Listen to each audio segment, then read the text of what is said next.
再来看中国最大的媒体海峡导报标出有带统战的任务，陆委会就宣布禁止这间媒体也搁为伊顶头的福建日报报业集团来到台湾驻点。这个消息一个出来，中国国台办就随呛讲，这两岸新闻交流是咧倒退路，也那咱陆委会也无咧惊，讲这中国就是大志搁兴体。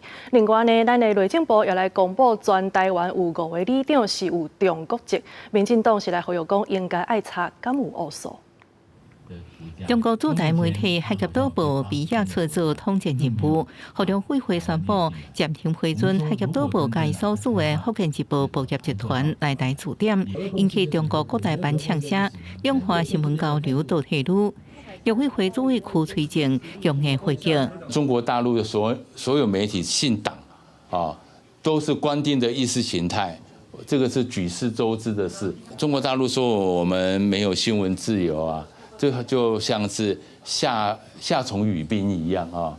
这个反而自曝其短。海峡导报是非当然维持了第2个陆委会封杀中国官方媒体。邱垂正指出，福建相关媒体牵涉较侪由台湾国情的事件，强调不稳准不是新闻采访性质的工作，并且希望开放给其他中国媒体来台湾。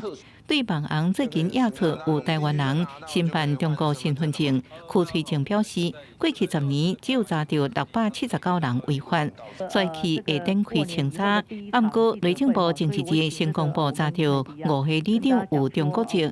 现在在台湾大概有5位里长，他是有中华人民共和国的这个国籍，然后取得里长的身份。请内政部就把资料公开吧，不要在那里只有在那里晃话而已哦。有中国身份证的情况底下，当然他不宜担任台湾的任何一个公职，但我个人是怀疑是不是只有5位。